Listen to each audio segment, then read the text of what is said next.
Sometimes your client will bring in a garment to you and complain that the zipper is broken. But what may be broken on the zipper is the slider itself. And I'm going to teach you how to determine that. How the slider works is somehow, I always tell my clients, somehow within the slider, magic happens that causes everything to fold into place. I don't know how it happens, but that's how it goes.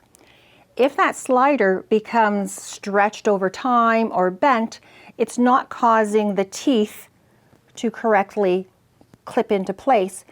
And that's when you'll hear someone complaining that I do up my zipper, but then it undoes, or I pull it up and it doesn't go together. That's generally a slider problem. And it's much easier to replace the slider as long as all the teeth on the zipper are intact and there's no defects in that. We can replace the slider, and probably 9 times out of 10 that will fix the problem, and the slider will last for another couple of years and they'll get some more wear out of that garment. So let's at this point take a look at some of the elements we'll be working with. This is our jacket we'll be working with, and this is the slider that we'll be replacing. But before I show you that, I want to show you the items we'll be needing. I have my wire cutters.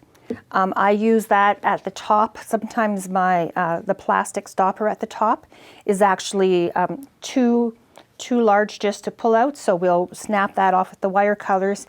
And of course we have the needle nose pliers if we need that to help us pull anything on or off. These are some of our sliders that are available to us.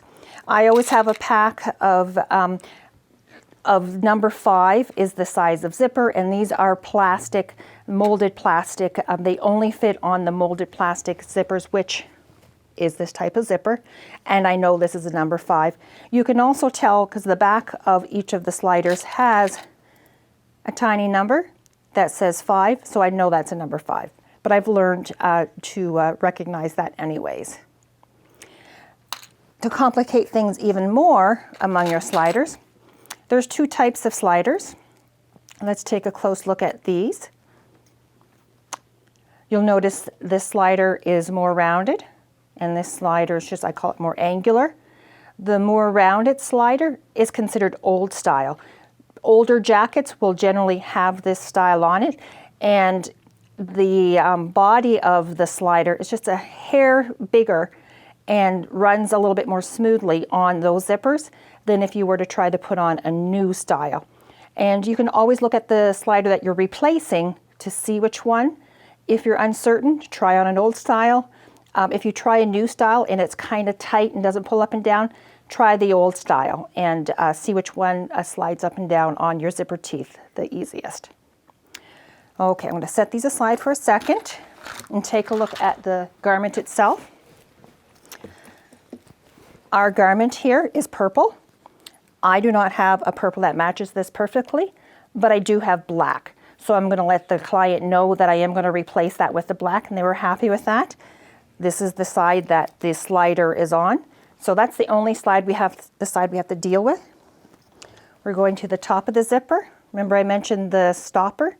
Their stopper here is a big plastic piece, so I'm going to use my needle nose, or actually my wire cutters, to kind of cut that.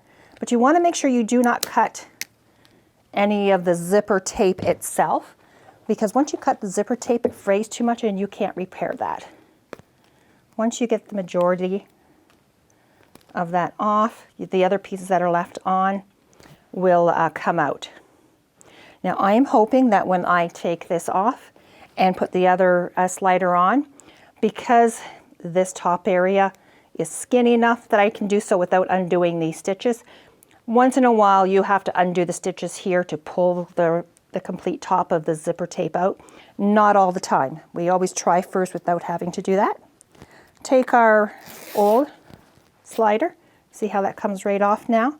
We know this is garbage because it was broken. And let me see. It's hard to tell because that's a flip around. Because it's an old outfit, I'm going to try the old style on first.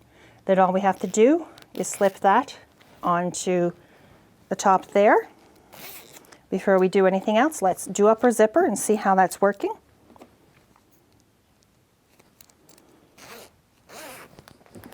That's good. I kind of give the bottom a wiggle.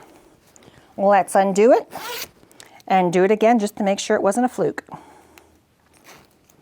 Make sure it's in there well. At this point, we have to put something up there. Otherwise, all our other zippers will fly off. So let me grab a black stopper for us. There. I'm just going to use a simple black stopper. That's number 5. And put that at the top of the zipper just because I have a black pull. So we're just slip that on there. And we just want to make sure that's on securely.